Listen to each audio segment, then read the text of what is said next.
Tanse everyone, Andrew Karesa, Nitsika-san. My name is Andrew Karesa. I am the CEO of blueBell Village Limited, an organization dedicated to restoring the personhood and independence of those living with dementia. We are proud today to partner with Dementia Solutions to bring you a great webinar called The Power of Tools and Technology in Dementia Care. During the webinar, we'll start with Karen Tyrell, who will offer practical advice to help caregivers feel more confident and better prepared.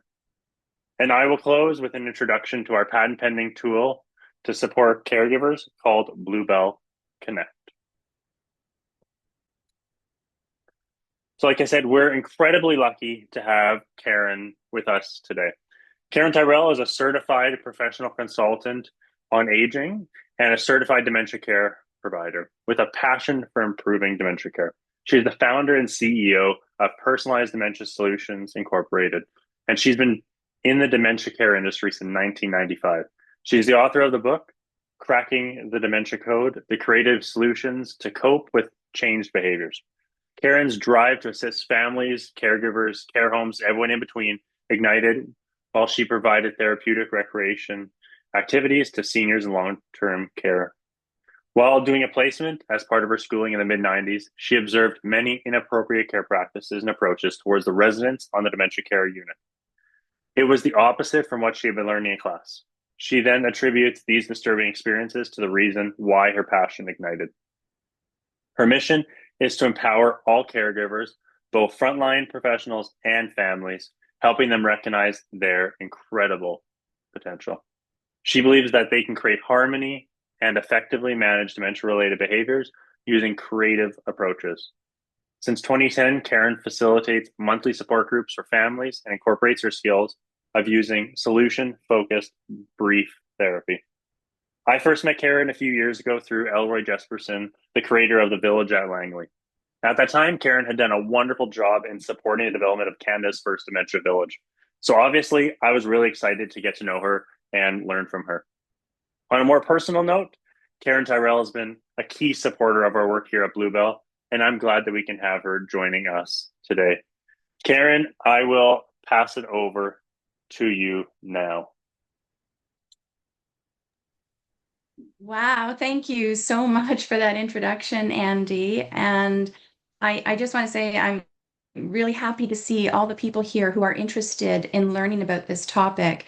But it really impresses me, Andy, that you and your team have that ongoing, dedication to wanting to support those that are affected by dementia. And it's amazing how you are keen to help bring awareness on these topics around dementia care to the public. So thank you for helping to organize this today. So I'm going to get started. I'm going to share my screen with everyone. And we should be up and ready to go now. Here we go. So we have a short time together, but I have lots to cover, lots I would love to share with all of you. Some names I don't recognize, and there are others that I do, so welcome all of you. Today we are focusing on the power of tools and technology in dementia care.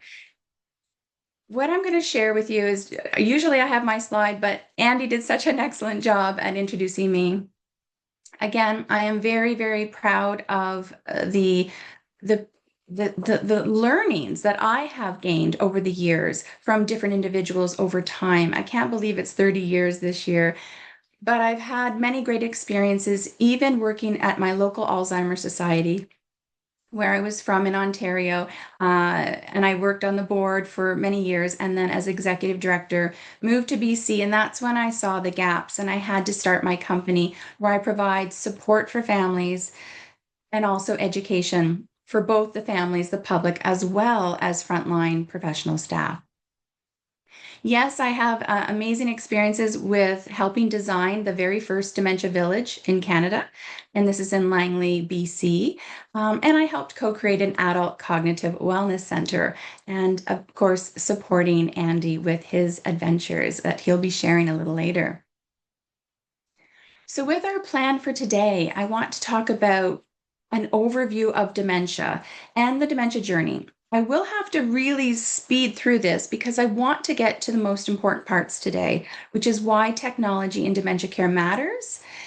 And I want to share with people the different ways that technology is being used. Some of you may already have your experiences, but perhaps I'll share something new with you. But maybe after this webinar, you're welcome to share what works for you. And I'm always open to that because I need to continue to learn so that I can pass personalized recommendations that will support families. I'm going to share the benefits that technology brings in dementia care for both the individual as well as the family. But I want to wrap up with sharing some cautions and ethical considerations when we are bringing in technology into this world of dementia care. And I'm going to share a little bit of my views. Then we're going to pass it back to Andy, who's going to talk about his wonderful innovation that is going to help families and is currently helping families. And he'll share more on that. And then we'll open it up to the Q&A. But please feel free to add your questions in the chat because sometimes we forget and we want to write it down or we want to get it off our mind right away. You're welcome to do that, but we'll do that after my presentation. And I do want to share with you that I've gone to the liberty to create a little bit of a keepsake handout for you that we're going to make sure you get following this presentation. As well, we are doing a recording, so we will make sure everybody does receive the recording after this so you can review it at your own pace. And there will be people probably watching this presentation afterwards who were not able to attend today. So it's helpful to get this knowledge out. All right, when I do my presentations in public, in person, I always get people to take that deep breath. Okay, here we go. We're diving in. So we're going to talk about what is dementia. There is lots of confusion around the world, and I believe it's because we have different definitions. Different Alzheimer's societies around the world are all different, as well as the media. And the media puts out headlines that are very confusing, and they don't explain it correctly. Often we're hearing in headlines, and I have many I can share with you, that says dementia is a disease, but dementia is not a disease. And that can confuse people. I'm going to share with you the definition by the World Health Organization, where it clearly states that dementia is a syndrome. Now, those of you who are not a nurse, my background is in gerontology, but I'm not a nurse. I had to look up what a syndrome is, and basically it is symptoms that come together that form a syndrome. So my fingers are like symptoms, and together they make a syndrome. So for example, when we have a common cold, we have all these lovely symptoms that just ruin our day, coughing, sneezing, having headache and sore throat and all these wonderful things. And then we've caught a cold. A cold is a syndrome. Dementia is also a syndrome, and their definition goes on to say that can be caused by a number of diseases which over time destroy nerve cells and damage the brain, typically leading to deterioration in cognitive function, for example, the ability to process thought. But this is all beyond what might be expected from normal aging. So the common symptoms I'm going to share with you now.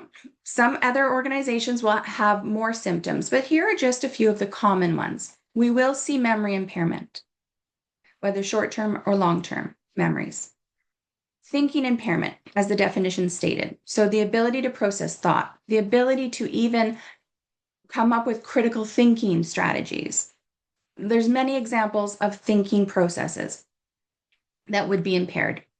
Judgment problems. So impairment in judgment on decision making, whether it's for safety reasons or what to say that's appropriate in public. Communication problems. Getting the right words out, making a full sentence, or even comprehending what another person is trying to explain to them.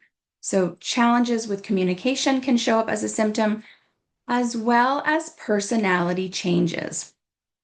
Somebody who never used to be agitated about little things, or somebody who used to be always outgoing and is now withdrawn, There's a variety of examples, but I just want to quickly remind us that dementia is a syndrome. When there's a group of symptoms showing up, we should be speaking with a medical professional clinician to help us understand the next question. Why? Why are these symptoms showing up for that person? Because we want to know what is causing dementia symptoms. That's very important. And here you'll see there's a list of different types of conditions that can bring on those symptoms of dementia, along with the other symptoms that goes with that condition. But the syndrome of dementia can be found in things like a depression, a thyroid condition, vitamin B12 deficiencies, when somebody experiences delirium because of infections like a UTI, a urinary tract infection. And on the other side of your screen, you will have non-curable types of dementia that also have the syndrome of dementia. Maybe not right away, maybe a little later, for example, like Parkinson's disease. But the symptoms of dementia will eventually show up for that individual. And there's different times and different stages. And I won't have time to explain all this today, but you will have this on your handout. So again, it's important to know what is causing dementia for that individual so that we can properly treat and support the person. And also, the caregiver will have a better understanding of what they're dealing with. When we talk about the dementia journey, we know that it's not easy, and it's certainly not a predictable path for anyone. It can be filled with lots of challenges, but lots of learning for individuals and families and frontline staff and people that are working in the industry, lots of learning and deep moments of connection that can also arise as well. Now, there's going to say, or people might say to you that, yeah, the dementia journey is a slow decline, ups and downs, bumps in the road. But then there's people who tell me it's like all over the place, and it's just so hard to predict. And it's again, not easy. But at Dementia Solutions, we hope that families will reach out for the support that they need on that journey. Now, I'm just giving a quick reminder here that some types of dementia will go through different stages. Some go quicker, some go slower, some are dropping down as they progress. But for the most part, we will see early symptoms of dementia starting to show up, mild symptoms, but those symptoms can get worse and worse and worse. So as a reminder, early stages, it may just be subtle memory changes or subtle behavior changes, but they're still independent and they maybe are just getting by and people are dismissing, oh, you must just be tired, or families are dismissing, it's not that big of a deal, it's old age. Some of these things can happen. Middle stage, well, we're sure now there's something going on. The individual will likely need more support. They're going to have more challenges with their communication, and we may see changes in their behaviors. And caregivers start to show increased stress. Caregiver burnout could start to develop. Later stages, unfortunately, the person will need full-time care. There's going to be physical challenges, there's going to be emotional challenges. And for family caregivers, there's grief, watching their loved one change, and they have to be prepared for the entire day, the upcoming months, and getting support in and planning. There's lots going on. Again, we really, really hope if anybody out there is supporting somebody affected by dementia, that you are reaching out for support. I don't explain all this in today's topic because we don't have a lot of time, but please know there are supports out there in your community, within Canada, and of course, people like myself and Andy would be happy to help. So here we are. Main topic today is about technology. And as we know, technology is a big part of our lives every day. I'm sure you're all using many forms of technology, even just this morning. Now, when we talk about dementia care, technology is here and it's being used, but it's going to continue to change and grow and improve. So what I'm sharing today is what I know of today maybe next month there's going to be some new innovations. So please keep learning, never stop learning about the opportunities that can help for whatever role you're in, whether you're a professional or family. So they're going to continue. But why is this important? Why does it matter? Well, we know that there's rising rates of dementia globally, and this is going to impact our family caregivers. Here, there's a chart that shows from the World Alzheimer Report about the people in the millions affected by dementia. Back in 2015, we were at 46, 2020, 54. Here we are now, 5 years later, at 63 million. And in 5 more years, we'll be at 74. So you can see the numbers rising. And unfortunately, we have a situation where we are living longer, and age is our biggest risk factor. The baby boomers started turning 65 in 2011, and we've got a whole range of people moving into the older age bracket. And of course, they were born between 1947 to 1964. So there's a long stretch there that we are going to have many people over the age of 65. So why does it matter? Well, it can help bridge gaps in professional with staffing, in homes, as well as in personal homes, but also safety and emotional support, just as an overview. So I'm wanting to get into the ways that technology is currently being used in dementia care.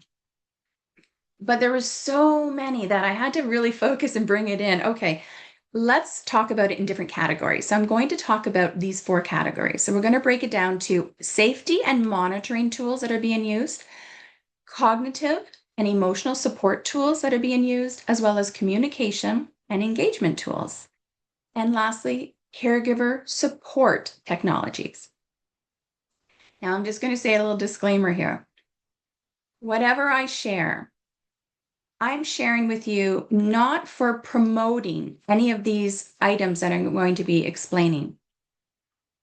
I'm sharing what I know has worked for the clients that I've been working with for many, many years now. So I work one-on-one with a lot of families in North America. So I'm going to share what I've learned and what I know that they're using, but I'm going to share in general terms. There's more ideas, but the few that I'm going to be sharing with you, I just know have been really impactful in those families' lives. So again, there's no kickbacks or anything like that. I'm just wanting to educate. So talking about safety and monitoring tools first.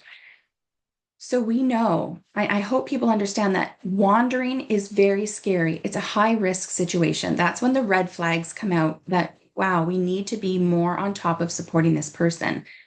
GPS trackers are so important to make sure we don't lose that person. We're not living with panic. I've worked with families who've lost someone and they didn't have any monitoring, and we're just trying to search in all different areas. Whereas tracking device will help us narrow more quickly where this person is. And there's been cases where they thought their loved one would never run away far because they have poor mobility. But when we found the person, they were way on the other side of town. And it was amazing how this can happen. But the sheer panic and fear that comes into the lives of these people without thinking that this could be a problem, maybe at some point families do want to start introducing a GPS tracker so they don't encounter these types of situations. So being preventative. Some people are using technologies like smart door alarms so that they know when a person's trying to leave. The alarm goes off in the house that the door has been opened, maybe at 2 o'clock in the morning. So these things are very, very helpful. There's different companies that have this. You can look on Amazon. I know that people have used the Soul Tracker. It goes inside a shoe, and it's inside the sole of the shoe. But know that this has to be charged very frequently without the person knowing and slipped back in the shoe. There are smartwatches. There are cell phones that can do this. There's a variety of different methods, but smart wandering systems using technology is very ideal in this world right now. Home security. Smart locks are those that have the keypad sometimes that people can put, just use a keypad to get in for when there's workers coming to the home. And we don't have to always be there to let them in. So some people are using that to help in dementia care so that the family members are not always on site.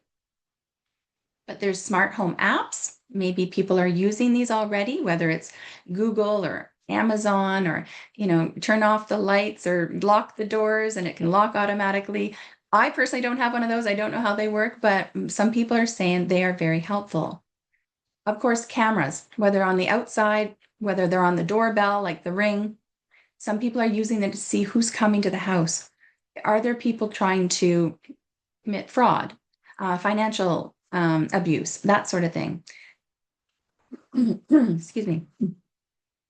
Now, some people are also in care homes using the nanny cams. And these are small hidden cameras, but these are types of devices that are being used in dementia care to make sure the person is in bed or sleeping. But again, I will talk about caution later. So smart home security items are also being used in dementia care. Falls are a big problem. It depends on the person's type of dementia. Some people who have Lewy body dementia are more prone to more falling. Other people, their legs aren't working as they used to. So people are wearing some things like Lifeline, Philips Lifeline or TELUS Lifeline types of services where it will detect a fall. And then emergency people can either be just, called upon to go out and check on things. But there's also pendants that people can wear. So there's these types of fall detection wearables that have been extremely helpful since they first came out. Sensor-based systems. So instead of families wanting to put a camera in the house, some people are putting the sensors so that they know that, oh, dad was in the chair. Oh, he's off the chair. And they get these alerts on their smartphone. Or a sensor for the door. The door's been opened, the door's been closed, and they can see this on their smartphone. There's also sensors that help with, did they walk past, the hallway? Did they get out of bed? Are they in the washroom? Sensors to turn the lights on. Sensors to sense if the medicine cabinet was open, or the fridge was open. There's a variety of sensors that can be put in the home to track the daily activity. Cooking safety. There's some variety of items out there that can help to make sure that the person is still wanting to cook, but they've made a few mistakes. Well, some families are trying to give them their independence still. So they're putting in these smart knobs that go on the stove that can text the family member when the stove has been on too long. Or if there's temperature rising in the kitchen because there's a kitchen fire, then somebody can be deployed as quickly as possible. So there's a company that has these, they're called Smart Turns from the company Talk Tech.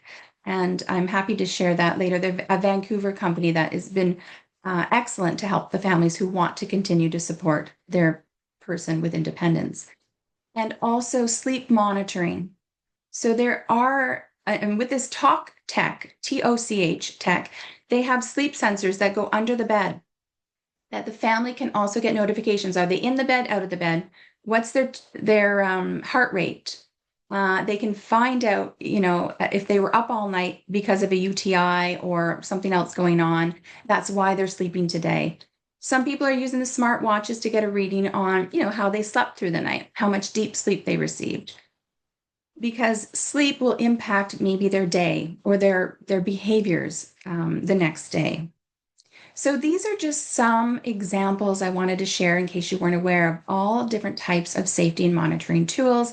Again, if you're using something that has not been shared here or some ideas, you're welcome to share them in the chat. Cognitive and emotional support tools. Well, there's some people who are sitting in their chair and they have got really nothing going on, lots of apathy, having a television. There are some apps like Xenia TV. I met the owners. It's amazing. Not any war or scary things that are going to show up in commercials that may upset a person with dementia. So there are some other apps like My House of Memories and Memory Lane TV that may also bring back a calming feeling for that individual that you're supporting. A lot of people have been using the digital clocks that say today is, and it's, 10 a.m. in the morning, really laying it out to help explain. And then there's memory books where they get to look at the memories, and some of them have voice through the memories now, or through these books that are designed, and the stories that go along with the pictures. So there's a variety of these items that are starting to be available. But also VR, so virtual reality. There's games and experiences, whether it's immersive VR with the headsets that they're looking at things, or non-immersive VR where it's just 2D screens where they're interacting. So there are some ideas where people are on nature walks, or on a travel, they're traveling through places like a train, and they're going by watching these familiar places perhaps. But there's these two items that are really making strong headways in long-term care homes. Very expensive, but they are VR items where the projector comes down and they can tap the bubbles and the bubbles actually pop on the table. So it's very interactive. It's really neat. Or fish going by and they can push the fish and move things around. It keeps a person engaged. Now, just a study that came out a few years ago, I won't go through it all, but it talks about virtual reality to promote well-being in persons with dementia. It basically said with this review that overall, they found that VR represents a promising tool for promoting well-being in persons with dementia, with positive or neutral impact reported on emotional, social, and functional aspects of well-being. So just letting people know that this is going to be on the rise and will continue to grow. Two more categories here. Communication and engagement tools. Well, yes, the simple video calls, whether it's, your FaceTime or Messenger or whatever you use, Zoom, like we are using today for social connection. But also, I noticed, of course, our cell phones can be helpful. And the cell phones that can automatically answer, they don't have to press buttons. There is a small cell phone called CareTrack that I recognize out of Toronto, Ontario, that is just one button. It calls one person, but it's a cell phone. But the people can call that cell phone and it automatically answers. So they don't have to fuss with pressing start or accept the call. And that is CareTrack also has a GPS and fall systems. The talkie is something else I just wanted people to be aware of, that if you can't be there, you can talk to your cell phone and the cell phone will have the voice come out on the other end. Hi, Mom, it's 9 a.m. Don't forget to take your medication. This is also with the Talk Tech company in Vancouver. But Echo Show 8, people may be aware of the Echo Show from Amazon. It has a drop-in feature where people can listen in and do a video call immediately with people. And it sits up. It's a tablet that sits up and it's just plugged in all the time. And you can send things to it, like reminders to take your medication, or songs or pictures of your family can show, and you can program it from wherever you are with your smartphone. But also interactive tools, whether it's touch screens, with iPads, that sort of thing, are being used for them to play music or puzzles, games, painting, or again, looking at their family photos. So just a few ideas for communication engagement. And lastly, caregiver support technology. Those that are caregivers will know in earlier stages, it becomes a real challenge when it's time for medications. So there are many types of pill dispensers. There's some that you have to be flipped over to stop the alarm, and it only dispenses what they need. There's bigger machines that dispense, and it can send alerts to family caregivers. It's been taken. Variety of different things, and sensors on medications. So again, I'm happy to share different ideas that have worked for other families, but we're just doing a quick review today. And online learning is so helpful for caregivers at their own pace, whether it's 10 o'clock at night or 6 o'clock in the morning before their person wakes up. It would be helpful for them to continue to learn, because that's one of the things to survive, is never stop learning as a family caregiver. And we at Dementia Solutions do have a family support membership. We also have online learning that provides certificates for frontline professional staff. But also, oh, we do have our CDCP dementia designation program that is available for staff who want to level up. There's also care coordination apps. And this is where Andy is going to explain his innovative app that does help families through blueBell Connect. So quickly, the benefits, of course, for those with dementia, it will promote independence and dignity in those early stages.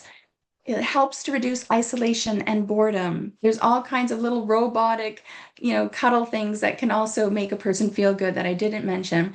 But all these interactions through technology can help connect families better. And it improves safety with the GPS and routine without feeling intrusive, whether it's the sensors or pill medications. And as well, it allows for a more personalized support and that the plan can be directly personalized to that person. And that's what we're all about. And my company is actually called Personalized Dementia Solutions Incorporated. Benefits for caregivers or those care partners. It reduces burnout by automating those reminders so that they don't have to always think, oh, I have to hurry up and make sure I give them their medication on time. Alerts that are programmed will help with that. It can help automate some of their tasks and, again, providing those alerts.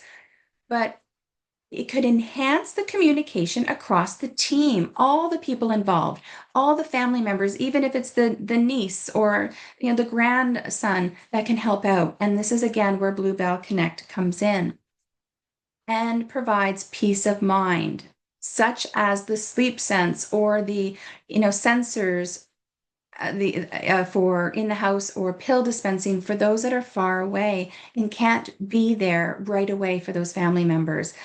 That peace of mind is huge for family caregivers. But before we wrap up, cautions and ethical considerations, of course. We don't want to risk an over reliance on technology without any human connection. We still need human connection for these things. And we have to be careful about privacy and consent, especially with those surveillance tools such as cameras inside the house. Again, that is a lot. Again, talk will have to be done as a team, maybe also with that individual that's affected by dementia to discuss this. But there may have to be some kind of balancing between the privacy and consent in order to help that person who wants to live on their own with dignity. The need for caregiver training with any of these technology devices because we want to avoid the misuse. Again, if it's not charged or if we're forgetting to use them or tech abandonment when people just stop using them and they shouldn't have because the person still needs that technology.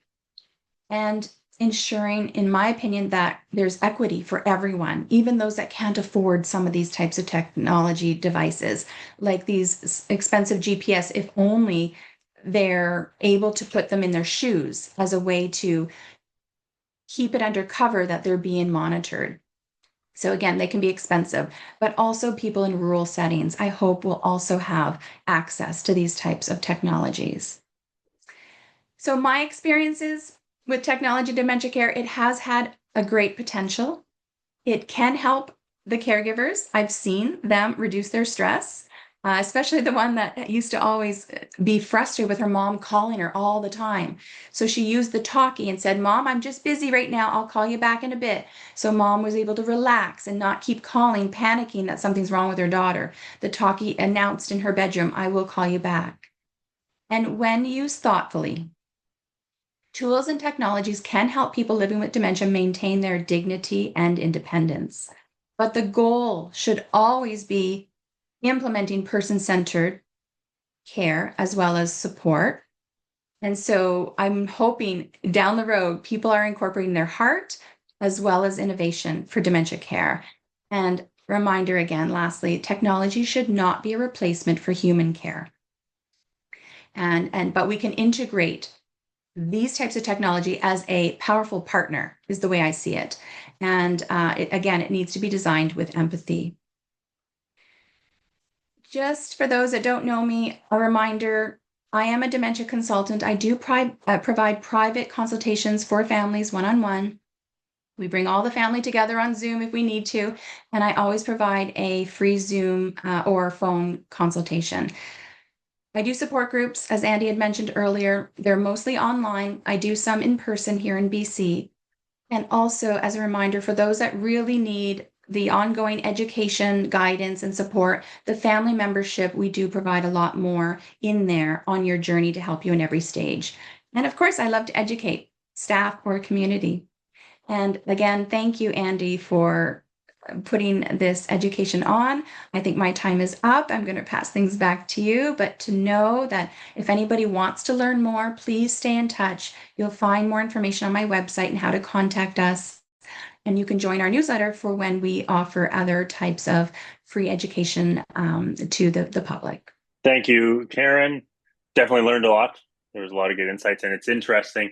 We talk about tools and technology because there are quite a few folks here on the call today that actually have organizations that are doing some of those things that you talked about there. So it's a big area that I think can support, right? Because caregivers we'll talk about in a little bit are really taking the bull by the horns, right? They're saying, I'm going to deal with this. I want to look after my loved one. I want to support them.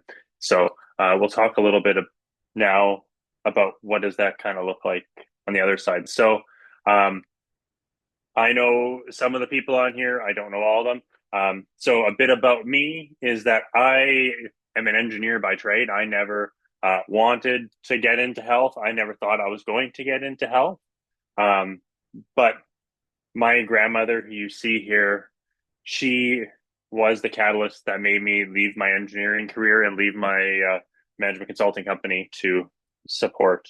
My grandmother's name was Shirley Bell, and her favorite thing to do was spend time in her garden, and her favorite color was blue. So you put all that together, you get blueBell. Was named for my grandmother. It was a way that I could honor my grandmother and her legacy. So as my grandmother kind of started navigating her Alzheimer's journey, I was noticing that my family was dropping everything to look after my grandmother. We didn't want to put her in a facility. My family wanted to figure out how are we going to look after her as a family together as a unit. So trying to grasp as many resources as we can to look after her is what happened. And as time went on, the sustainability of that really wore off, right? Families can only do that for so long. So we started having to bring more and more people in. And as we were bringing more and more people in, I was noticing that the people that were looking after didn't really understand what my grandma needed, didn't understand my grandmother wanted. They were applying sometimes what their organization wanted, sometimes what they learned in this one program, but it wasn't reflective of what my grandmother actually needed. On the other side of my family, my grandmother is First Nations, and I was thinking, like, what would the experience have been like for this other grandma, their side of the family that comes from reserve? How would it have differed? So I was kicking around this idea, and I thought, you know what, we need a better way of having caregivers get the tools and supports that we need to care for us in home, in community, by community. And that's kind of what was the catalyst of what is now blueBell Connect. It started as a Google document that would just help my family do, and the caregivers, so home care, companion care companies that we were using to care for my grandma. Like, these are things that grandma likes. These are things we need to consider when looking after my grandmother. So my aunt didn't have to take on the entire burden of navigating those discussions. And that's where blueBell Connect started, was understanding that everyone in the care team needs to be united across a common goal, and that we can't consider just the clinical stuff for our loved ones. There's more to it. As we talk about with blueBell Connect, there's the clinical piece, but there's also the personal piece and the cultural piece. If we ignore any of these pieces, we're missing a large part of how we should be caring for them. So I talk about this caregiving island a lot. And this was really what I experienced in my family. And a lot of time, this is what families that are navigating these sort of circumstances are going through. So caregivers are on their own island. There's typically not the ability to communicate. And if it is, it's really fragmented, disconnected. You might send a boat to get your information across. You might send a letter in practice. You might send an email. You might send a text. But I am not intimately aware of what stuff everyone else is doing, what's working, what's not working.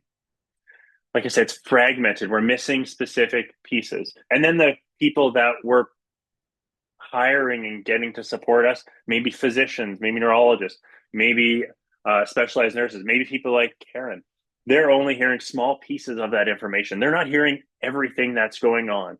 It is up to the primary caregiver, in my case, my aunt, to discern what is important to tell those people. So when we're saying, hey, Karen, this is what we're noticing, this is what's going on, Karen's recommendations are only on the one or two points that the loved one is saying, rather than the large bit of information that we're getting. If I'm with my grandmother for a couple hours a week, and then my wife is, and then my sister and my mom and all these people are there, that's a lot of information, right? Versus giving Karen or a physician or one of these people one or two sentences. So we really saw that there wasn't this collection repository of information that we can get a complete picture, that we can understand longitudinally what is actually happening. It's really, really hard to understand the progression of a person if we're only considering it on little bite-sized pieces.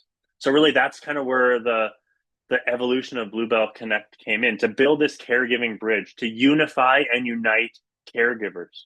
So every caregiver is connected, that we are all working towards collective caregiver excellence. Because that's what it comes down to, right? We want to care for our loved one and take that burden on ourselves because we love them. That's what it's about. So we should do it the best way that we can. Through Connect, we see that communication is continuous, clear, and centered around the care recipient. No matter who is caring for them, everyone is aware clinically of what's working, as well as what we can do. So we see medical providers, so the physicians, the nurses, the home care people coming in, get up-to-date logs from all caregivers, not just the ones that are we hire, but ones that the companion cares that come in from, maybe if they live in an apartment, they send them in. Maybe it's our family that we have multiple people looking after. Everyone is aware of what everybody else is doing. This eliminates the need to rely on one family member to recall everything. I met with a family this week, and this individual is telling me that they put everything in voice notes, and they've got tons and tons and tons of notes on their iPhone that are just voice notes. And they have to meet, when they meet the neurologist or physician or the care team, they have to try and go through all these things and figure out what is important, disseminate, and figure out how do they navigate it. Or another one has it on an Excel spreadsheet. Another one has it on the Notes app on their phone. That's a lot of discernment for one family member to go through. That's hard. So what we see is that blueBell Connect in practice bridges the gap between families and care teams. It provides personalized activity and support recommendations, and then tracks care sessions for longitudinal information dissemination. So when we look at the middle piece, which is what it initially started as, was a way, like I said, for me to get things to do with my grandma, to help me figure out how do I care for my grandmother. Again, being an engineer, I applied an engineering mindset to this task. The recommendations that we see are clinically valid. Do you have frontotemporal dementia? Do you have Alzheimer's, Lewy bodies? What does that look like? Maybe mild cognitive impairment. How does that differentiate our care recommendations? Then our recommendations are personally specific. What do you like? What do you not like? What is your experience growing up? What's your education? How do we need to convey this to you to care for this person best? And then culturally appropriate, really, really, really important. If you were to go and tell my grandmother that was born on reserve that you need to care for a specific way, she might say that is not appropriate because of her background, because of how she grew up, because of her cultural ethnicity. Where my other grandma said, yeah, this would make sense. What about if you're from Zambia? You're lived experience is fundamentally different than if you grew up in Malaysia. It's important to understand these pieces. And oftentimes the care team doesn't understand these pieces. And it's not their fault. They're clinical experts. They're not expected to be cultural experts in all the different nuances globally. So that's where we built this tool to support. With blueBell Connect, every team is united, working towards a common goal. So here you see some screenshots of it. The top right-hand side on an iPad, we are aware of who the care team is. Oftentimes, when we're noticing my grandma, there'll be times where her normal caregivers can't make it. So we have these other people coming in. I'm like, who are you? I don't know you. What's your name? What's the background? Tell me about yourself. And it's hard. So as a family, I want to know who's in there caring for my loved ones. So we have the opportunity to understand who is actually in there caring for our loved ones. Then in the bottom right, you see the recommendations. So based on whether you want support tips and techniques, activities, de-escalation techniques, things are going wrong at 2 o'clock in the morning. They're having a hard time sleeping. They're agitated. What can I do to bring them down, to de-escalate this situation? That's what we can do. As well as on the left side there, you get information that we can export and send to the care providing physicians or the nurses, the home care company, that we can actually go and understand, hey, these are the incidents that we see. So maybe on April 6th, he had a hard time swallowing food and he seemed to be a bit more confused about the location of the bathroom. And then you have the care team facility member. During shift, I started by shaking or checking their blood pressure and their legs for any new abrasions. No new problems were detected, but they continue to discuss the desire to see Winston. Who's Winston? Well, in this tool, we can actually figure out who that person is so that everyone is aware. If you don't know their family dynamics, this can cause you to go down a rabbit hole that doesn't necessarily work. So let's figure out who these people are. Something that I know caregivers are always curious about, what are the benefits? What is actually benefiting you? So we have some benefits here. Unified support across the care team. So know that everyone, family, home care aides, clinicians are all on the same page, reducing miscommunication and misdetails. Personalized support 24/7. So get tailored guidance and care suggestions based on your loved one's unique care needs. It's one centralized hub. No more scattered emails, group texts, or sticky notes, which I'm sure every single caregiver has probably experienced. Everything related to care is organized in one secure, easy to access space. Maybe time and stress savings. Like you said, caregiving is stressful. We don't take it on because we think it's fun. We take it on because we love them. So we can spend less time coordinating, more time connecting, focusing your energy on care, not logistics. You probably don't want to spend as much time going and trying to coordinate as you are.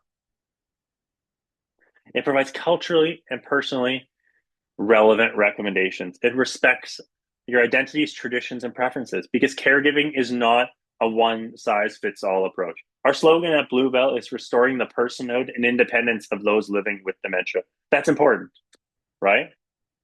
Personalized independence support for people with dementia. It tracks changes over time and monitor care patterns, mood shifts, and behavioral cues to catch early changes and advocate more effectively. Ultimately, it can help us feel less alone. It breaks the isolation of caregiving. blueBell Connect helps families feel supported, empowered, and seen. So here you see a sample output for an individual.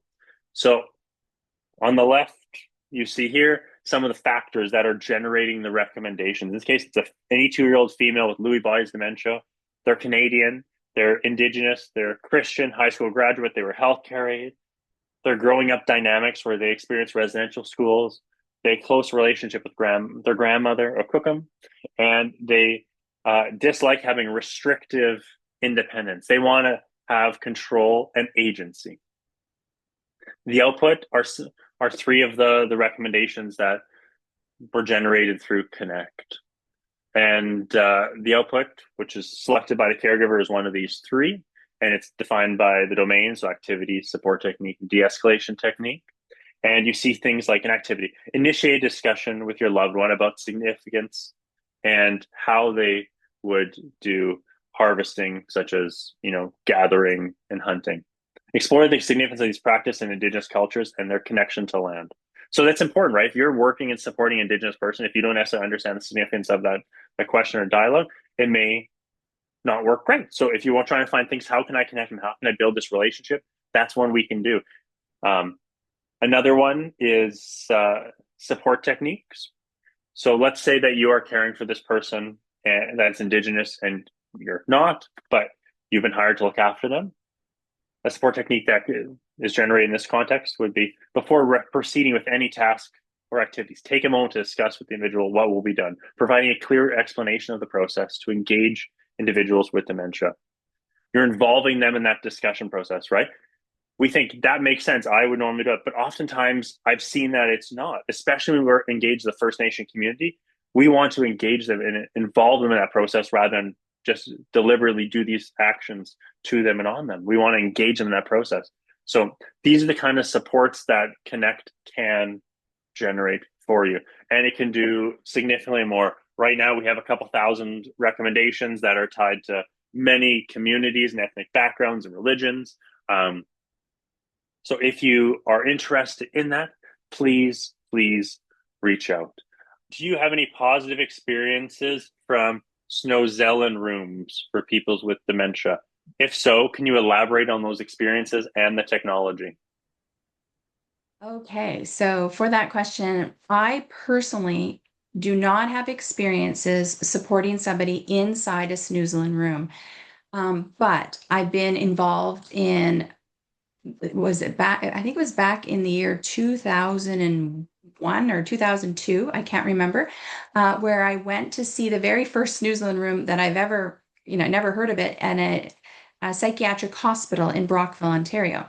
And the day that I remember doing this, we were talking in the hallway with the group and we're getting this tour. And then we get into the room and we all started to go quiet. Like we started, you're just in the room. It made us calm down. However, over the years, I know that some of the recreation workers that I've discussed this with have told me they're not using those rooms. They don't have time to bring people into those rooms, which these rooms, by the way, have lighting that is a little bit softer. They have sounds of nature. They have maybe bubble machines, that you see bubbles floating, and just it's a calming, soft seats to sit on environment with these LED lights and stuff. But they're saying it's expensive to create and to build within their care home as a place for people who are agitated to come and calm down in. But so many people have said to me they're not using them or they're not working. When a person is really agitated, they're trying to bring them into this room and they feel like they're being put into a torture room or something. They don't understand what's going on. So I do know that it was a big, I'll call it a fad for a long time to try to have this. But when we built the Dementia Village in Langley, people asked us, well, this fad is this snoozling rooms to bring people to calm them down. And basically, my answer was, they have a snoozling room. It's the whole land.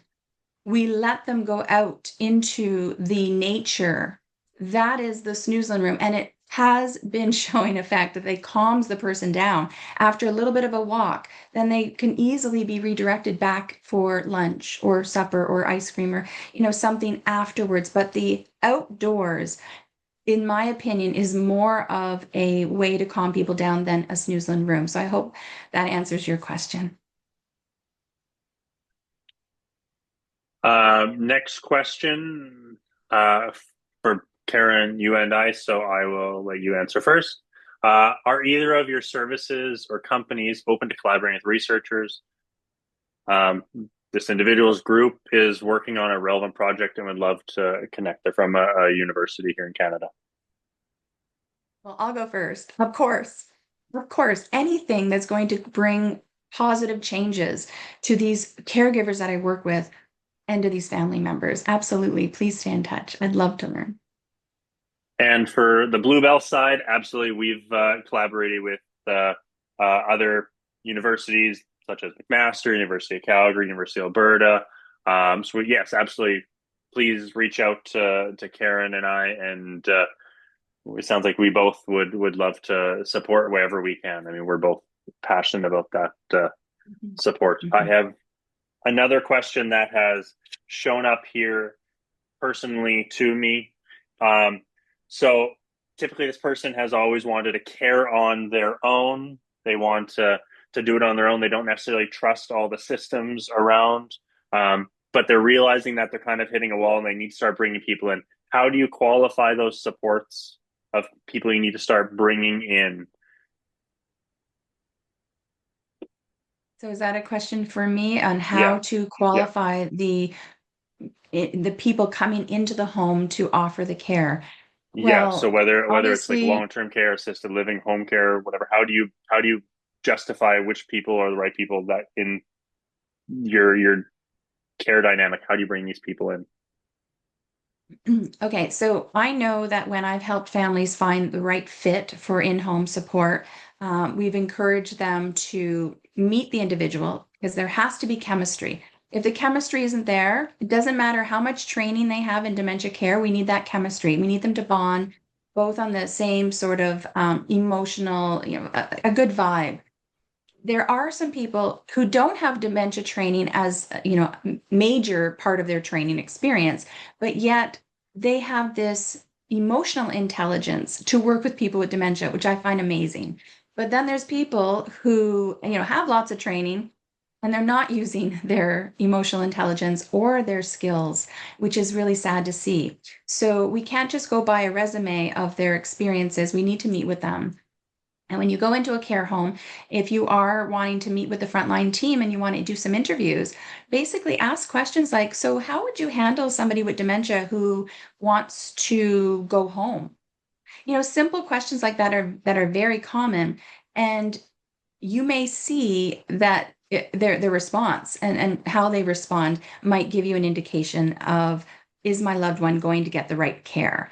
Because there's still people old school, unfortunately, who still think that we need to bring people back to reality when they can't come to our reality. Like we try. Well, where do you think your home is, and where do you think your parents are? And if they cannot come back to our reality, such as, my parents have passed, then we want to support them where they're at and giving the right process, not just answering, oh, I think your parents are fine, but to then educate the family that if I was going to work with somebody who's constantly wanting to go home, I would validate their concern. I can see you want to go home. I would show I care. Yes, I care about you and I want to help you. I'd give a solution next. And then I would help redirect them on the things that they like. So hopefully the person's asking, what are the things your mom likes? Because I need to know that so that I can then properly redirect her after I've calmed her down. So hopefully you're getting answers like that. And that will show you've got an excellent person on your team. Oh, Thank I you. just And saw that. we have one time for one more question, Karen, if that works for you. Yes, If you had to yes. pick one technology that you wish all care homes had, Mm. what would that be? Or one technology that you have seen make a large impact in personal care homes or care homes? Oh, there's so many, but I have to say I'm really excited about seeing the sleep sense come into care homes now.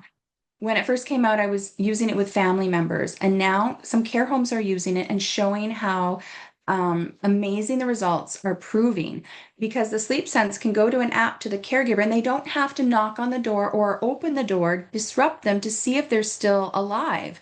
Sadly, they have to do their rounds every night, but opening the door could be enough to wake the person and disrupt their sleep. But having a sleep sense could know that they're in bed, they've got a heart rate, they're breathing, the breathing rate will show, and that we can let them sleep. Or we can look at the monitor the next day to see, were they up so much and why are they up so much? Is there a UTI going on? Then we can properly plan and support the person because Not everybody's going in to check, and so we don't have that validation of what's happening inside their room when they're sleeping. So, sleep sense for me is something new that I really would love to see grow in care homes, and I'll help the staff as well. Thank you so much, Karen, for the wonderful insight, the wonderful information, and bringing in some stories that you've kind of seen with the families. I think it definitely helps as we navigate this, whether we are uh, individuals caring for a loved one in our family or we're hired to care. I think that having a wider breadth of information is always valuable. So thank you so much. And for the people that's shown up here, thank you for choosing to come and attend this webinar, whether you're live with us today or watching it later on. If you want to reach out and have more questions, we will put in the chat and send you guys an email with Karen and my information. We're always here to chat and support and help wherever we can. I will sign off now. So thank you. Everyone, take care and stay safe.